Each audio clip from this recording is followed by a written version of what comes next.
पूरी जनता का तहे दिल से शुक्रिया अदा करता हूँ कि उन्होंने हमारी एक आवाज़ के ऊपर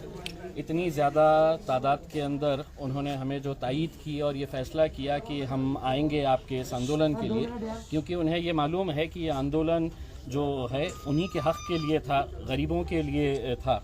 और हमने ये जो मांगे रखी थी ये ऐसी जायज़ मांगे थी कि जिसको सरकार को भी समझ में आ रहा था कि बिल्कुल सही ये काम होना चाहिए। मैं अपने तौर से औरंगाबाद के जितने भी हमारे अधिकारी हैं, चाहे वो ज़िला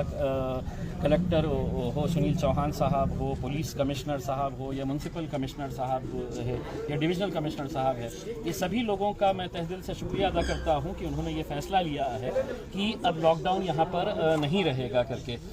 इस ताल्लुक़ से पालक मंत्री सुभाष देसाई साहब ने भी बात की और उन्होंने भी मुझे ये आश्वासन दिया था कि जितने भी पोस्ट भरे जाने हैं जो आरोग्य विभाग के अंदर है, जो करीब 2000 के करीब ये जो पोस्ट है, इसके ताल्लुक़ से उन्होंने मुझे ये कहा है कि आने वाले 3 से 4 दिनों के अंदर वो यहाँ पर आएंगे, इसके ताल्लुक़ से मीटिंग लेंगे और एक मीटिंग मुंबई के अंदर बैठ के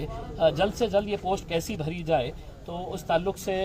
इसका फ़ैसला लिया जाएगा। तो मैं इन तमाम लोगों का शुक्रिया अदा करता हूं और साथ ही साथ अपने लोगों से ये कहना चाहूँगा, औरंगाबाद ज़िले के तमाम लोगों से ये कहना चाहूँगा कि अभी कोरोना पूरी तरह से गया नहीं है। हमारी सबकी ये जिम्मेदारी है कि हम कोरोना के अंदर जितने भी जो प्रिकॉशंस लेने चाहिए, चाहे वो मास्क पहनना हो या जो भी प्रिकॉशंस लेना है, ये जो फ़ैसला सरकार ने लिया है ये जानते हुए, प्रशासन ने ये जानते हुए कि हाँ यकीनन इसकी वजह से है तो गरीबों को नुकसान होगा, गरीबों के कारोबार के ऊपर इसका असर पड़ेगा, उनके खाने पीने की तकलीफ़ों का मसला आ जाएगा, तो उन्होंने इसको कैंसिल किया है। मैं इसका पूरे तहे दिल से शुक्रिया अदा करता हूँ। अपनी तमाम पूरी टीम का शुक्रिया अदा करता हूँ जिन्होंने दिन और रात मेहनत करके लोगों को ये समझाया था कि ये जो लड़ाई है ये किसी के ख़िलाफ़ नहीं थी, ये एक हमारा सिस्टम का फेलियर है। उस सिस्टम के फेलियर को बेहतर करने के लिए हमने ये लड़ाई लड़ी थी और ये लड़ाई के अंदर हमें कामयाबी मिली है। हम बहुत बहुत जीत किसकी हुई, मजलिस की हुई या जनता की जीत हुई? लेकिन ये मुद्दा कभी भी मजलिस का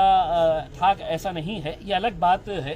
कि अगर मैं खासदार हूँ, मैं अगर मेंबर ऑफ पार्लियामेंट हूँ तो किसी एक पार्टी का हूँ, मैं यकीनन MIM पार्टी का मेंबर ऑफ पार्लियामेंट हूँ, लेकिन जब आप चुनकर आ जाते हैं तो आप पार्टी के MP नहीं रहते हैं, आप जनता के MP रहते हैं, जनता के साथ।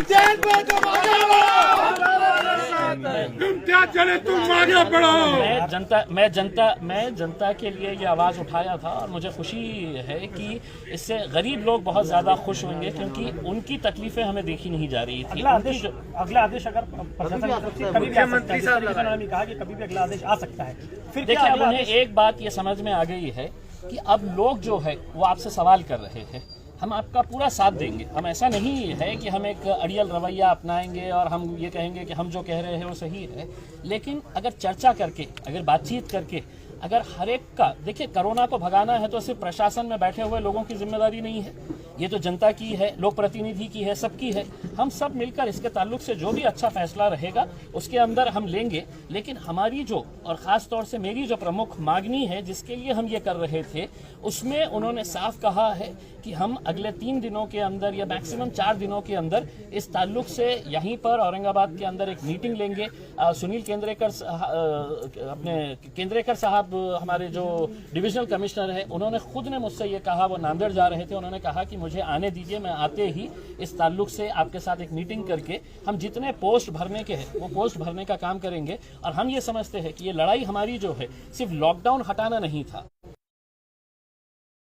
आने वाले समय के अंदर अगर कोरोना थोड़ा बहुत रहता भी है तो लॉकडाउन की सूरत कभी भी पैदा नहीं। अच्छा, एक आखिरी सवाल सर मेरा, जैसे कि दूसरे पार्टियों के कई लीडरों ने आपको समर्थन किया, आज मोर्चा तो जब कैंसिल ही हो गया है लॉकडाउन तो मोर्चा भी खत्म हो जाएगा, लेकिन उन लोगों को क्या संदेश देंगे जिन लोगों ने आपको समर्थन किया? नहीं, मैं तो तमाम लोगों का शुक्रिया अदा करना चाहूँगा कि देखिए मेरे पास जो लोग आए थे, अगर आप उन लोगों को देखेंगे, जैसा MPSC के एग्ज़ाम में बैठने वाले लड़के, ये सब ग्रामीण इलाकों से आते हैं। 11 तारीख के दिन उनका एग्ज़ाम है और वो जिस तड़प के साथ मेरे साथ पास आए और उन्होंने कहा कि साहब हमारा 11 तारीख, हम उसमें से कई बच्चे ऐसे थे जिनका वो लास्ट अटेम्प्ट था, आखिरी अटेम्प्ट था, उनकी ये थी कि साहब किसी तरह से हमारे को यहीं पे रहने दीजिए, हमारे जो कोचिंग क्लासेस है वो चलाने की हमारे को इजाज़त दीजिएगा करके। तो बहुत सारे मुद्दे हैं जिन जिन लोगों ने भी समर्थन दिया है और हमारा इसके अंदर तायीद की है, चाहे फिर वो हमारे सुमित खाम्बेकर हो मनसे के, या हमारे कन्नड़ के हमारे हर्षवर्धन जाधव साहब हो, या और दूसरे जितने भी संगठन के लोग हो। कई सारे दलित संगठनों ने इसके अंदर शामिल होने का फैसला किया था, कई सारे कारोबार करने वाले लोगों ने इसका फैसला लिया था कि हम इस मोर्चे के अंदर शामिल रहेंगे। मैं उन सब का धन्यवाद देता हूं और उनको ये कहूँगा कि आप अपने धंधे को अच्छे तरीके से चलाइए, लेकिन ये ख्याल रखिएगा कि कोरोना अभी गया नहीं है, तो कोरोना के जितने भी एहतियात करना है वो एहतियात करिए। कल आपका मोर्चा है क्या? नहीं, अब मोर्चा का सवाल नहीं है, क्योंकि अब जो हमारी मांग थी वो मांग है तो पूरी हुई है। अगर 3-4 दिनों के बाद जब हम ये इसके ऊपर चर्चा करेंगे, हमारा ये नहीं था कि हम मोर्चा निकाल के कोई अपनी ताकत दिखाना चाहते थे। हम तो सिर्फ है तो सरकार को नींद से जगाना चाहते थे कि ये मुद्दे हमारे शहर के, हमारे ज़िले के लिए बहुत मायने रखते हैं, आप उसका हल निकालिए। अब वो एक रास्ता हमारा खुल गया है, दूसरा रास्ता 3-4 दिन के अंदर इसके अंदर कुछ ना कुछ तो पॉजिटिव पॉइंट निकल के आएगा। खासदार इम्तियाज जलील जिंदाबाद, खासदार इम्तियाज जलील जिंदाबाद, खासदार इम्तियाज जलील जिंदाबाद। मराठीमध्ये पाहिजे त्यांना। आज जिल्हाधिकाऱ्यांनी आता जाहीर केलं आहे की निकाल लॉकडाऊन जो आहे तो रद्द होणार आहे, याबाबत आपण आपली पहिली प्रतिक्रिया काय राहणार आहे? मी धन्यवाद देतो औरंगाबाद जिल्ह्याचे आमचे जितके अधिकारी आहे ते विशेषकर सुनील चौहान साहेबांचा, पोलीस कमिशनर साहेबांचा, आपले विभागीय आयुक्त साहेबांचा, महानगरपालिकाचे आयुक्त